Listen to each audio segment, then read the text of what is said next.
Analisis data percobaan 6. 1. Kalibrasi komposisi melalui penentuan indeks bias. Pertama, menentukan komposisi campuran dalam fraksi mol. Diketahui persamaan fraksi mol yaitu mol komponen A diper dengan mol campuran, di mana mol dari masing-masing komponen ini dapat diketahui dari persamaan mol yaitu massa per massa molekul relatif. Kemudian massa dapat diketahui dengan memanfaatkan nilai massa jenis yang diperoleh dari literatur. Maka nilai massa dapat diketahui dengan persamaan massa jenis sama dengan massa per volum. Untuk fraksi mol komponen B dapat digunakan persamaan 1 dikurang dengan fraksi mol komponen A. Selanjutnya yaitu membuat kurva kalibrasi indeks bias dan komposisi.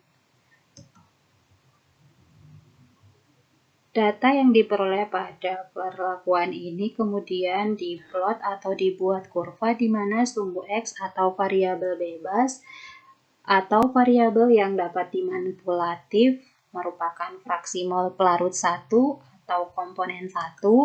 Kemudian sumbu Y merupakan variabel terikat atau variabel yang dapat berubah karena pengaruh variabel bebas, merupakan indeks bias yang terukur. Kemudian dari kurva ini dapat diperoleh persamaan regresi linear, yaitu hubungan antara indeks bias dengan fraksi mol. Kurva kalibrasi ini dapat digunakan untuk menentukan komposisi larutan biner, baik residu maupun destilat dengan cara menginterpolasi atau mengekstrapolasikan data indeks bias terukur pada masing-masing residu dan destilat sehingga diperoleh komposisinya. Sebagai contoh, dalam analisis untuk perlakuan pertama, yaitu data mentah yang diperoleh pada perlakuan pertama berupa volume dari tiap variasi pelarut dalam mililiter, massa jenis yang diperoleh dari literatur dalam gram per mililiter, kemudian massa molekul relatif dalam gram per mol. Kemudian dengan memanfaatkan nilai massa jenis dan persamaan dari massa jenis yaitu massa per volum, nilai massa dari masing-masing pelarut dapat ditentukan.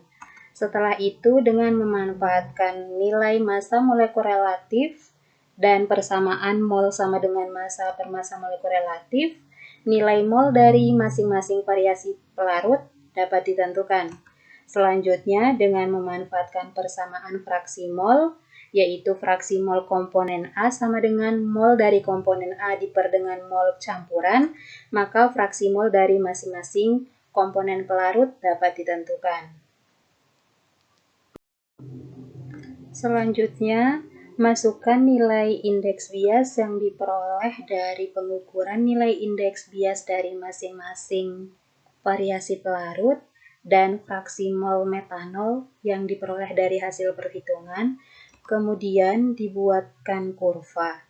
Nah, dari kurva ini akan diperoleh persamaan regresi yang digunakan untuk menentukan komposisi di fasa uap dan residu pada perlakuan selanjutnya, yaitu pada perlakuan destilasi campuran binar.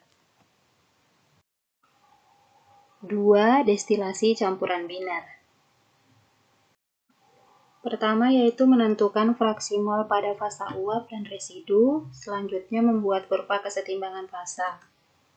Fraksi mol fasa uap dapat ditentukan dengan memanfaatkan persamaan regresi yang diperoleh pada perlakuan selanjutnya, kemudian menginterpolasikan nilai indeks bias terukur tiap 2 ml destilat pada persamaan tersebut.